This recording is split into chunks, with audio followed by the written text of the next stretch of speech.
अफीम गांजे से भी खतरनाक कोई नशा है तो वो है मोमोज का नशा, जिसकी चपेट में हम सब आ चुके हैं, जो कि खाने में तो बहुत स्वादिष्ट लगते हैं, मगर शायद ही नहीं कोई बनता देख दोबारा खा पाएगा। तो चलिए आपको दिखाते हैं हर गली नुक्कड़ पे मिलने वाले मोमोज आखिरकार बनाए कैसे जाते हैं। तो इन्हें बनाने के लिए सबसे पहले सुबह 6 बजे यहाँ पे ढेर सारी सब्जियां आ चुकी है, जिन्हें एक एक कर रिक्शा में से निकाल के काटने का जो कार्यक्रम है वो शुरू करा जाएगा। तो सबसे पहले यहाँ पे आ गई पत्ता गोभी, एक एक करके सारी पत्ता गोभियों को लिया जाएगा और बिल्कुल बारीक बारीक काट के तैयार कर लिया जाएगा। आपको बता दूं सबसे ज्यादा मोमोज में कोई सब्जी इस्तेमाल करी जाती है तो वो होती है पत्ता गोभी। अब यहाँ पे पतीला भर के पत्ता गोभी आ चुके हैं। इसका पानी निकालने के लिए सबसे पहले 2 चमटों की सहायता से इन्हें बहुत ज्यादा कूटा जाएगा, ताकि इसका जितना भी पानी है वो ऊपर आ सके। और जैसे ही पानी ऊपर आ जाए जाली की सहायता से इसका पानी निकाला जाएगा, जिसके लिए सबसे पहले पत्ता गोभी को इस बड़ी सी जाली के अंदर भरा जा रहा है और उसके बाद इन्हें टाक दिया जाएगा, ताकि जितना भी पानी है वो नीचे की ओर से बह के अलग हो जाए। मैं आपको बता दूं यहाँ पे पत्ता गोभी को भी धो लिया जाता है, मगर जाली को धोने से क्या ही फायदा होगा ये मेरे को समझ नहीं आया। अच्छे तरीके से दोनों हाथों की सहायता से घुमा घुमा के सारे पानी को पत्ता गोभी में से निकाल दिया जाएगा। और यहाँ पे हमारी पत्ता गोभी हो चुकी है तैयार। है बारी आती है बाकी सब्जियों की। तो यहाँ पे दूसरी सब्जी ली गई है गाजर,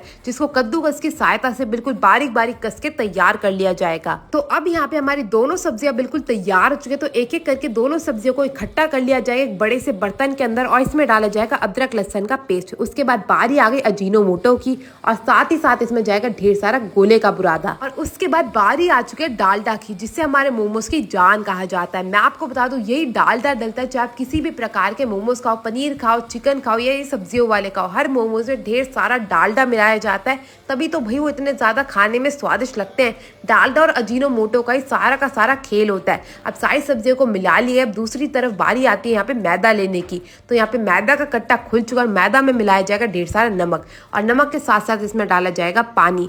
नमक, पानी और मैदा को अच्छे से गूंद के यहाँ पे तैयार करा जाएगा। और ये कार्य सबसे ज्यादा कठिन होता है, क्योंकि इसमें देखना होता है ना तो ये ज्यादा पतला हो जाए ना ही ज्यादा मोटा हो जाए। तो मैदा को बड़े देखभाल के गूंदा जाता है। यहाँ पे आप देख सकते हैं तीनों के तीनों भैया लगे हुए मैदा को गूंदने में। एक एक करके सारी की सारी मैदा को गूंद के यहाँ पे तैयार कर लिया जाएगा और ढक के छोड़ दिया जाएगा 2 घंटे के लिए। अब 2 घंटे के बाद इस गूंदी हुई मैदा को लिया जाएगा और इसको छोटे छोटे टुकड़ों में काटने का जो कार्यक्रम है वो शुरू करा जाएगा। यहाँ पे आप देख सकते हैं इसके 4 टुकड़े करे गए हैं। अब इसे एक टुकड़े को लेके अच्छे से दोनों हाथों से मला जाएगा, गूंदा जाएगा और इसे बिल्कुल चपटा कर लिया जाएगा।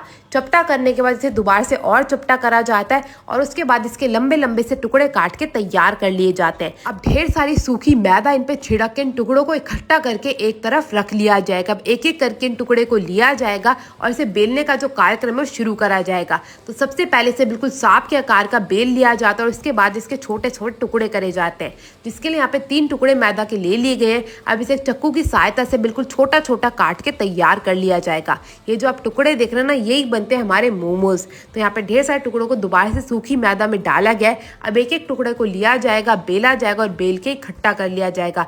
इसी प्रकार से सारे मैदा के टुकड़ों को बेल के इकट्ठा कर लिया जाता है। अब बारी आती है मोमोज को भरने की, जिसके लिए एक मैदा के टुकड़े को लिया जाएगा, इसमें सब्जियां भरी जाएंगी और इसे बिल्कुल आकार दे के यहाँ पे बंद करके इकट्ठा कर लिया जाएगा। फिर भाप पे पकाने के लिए सबसे पहले इस बर्तन में लगाया जाएगा ढेर सारा डालडा और उसके बाद एक एक करके मोमो से इस बर्तन को भर दिया जाएगा। यहाँ पे आप देख सकते हैं एक एक करके सारे के सारे मोमोज से इस बर्तन को भर दिया गया है। अब बारी आती है उबले हुए पानी के ऊपर इसे रख के पकाने की। तो मैं आपको बता दूं करीबन 5 मिनट तक यहाँ पे मोमोज को आधा पका लिया जाता है और उसके बाद यहाँ पे हमारे मोमोज हो जाते हैं बनके तैयार। और उसके बाद जिसके जैसे ऑर्डर आते रहते हैं वैसे वैसे यहाँ पे मोमोज बना के लोगों को खिलाए जाते हैं। तो यहाँ पे भैया तैयार कर रहे हैं इनके स्पेशल फ्राइड मोमोज। तो मोमोज को अच्छे से तेल में तलने के बाद यहाँ पे चटनी और मेयोनीज के साथ आप लोगों को परोस दिया जाता है। तो आपका जो भी दोस्त रोजाना मोमोज खाना पसंद करता है उसके साथ ये वीडियो जरूर से शेयर करिएगा। इसी के साथ मैं आपसे मिलूंगी अगली वीडियो में। तब तक के लिए टेक केयर, गुड बाय।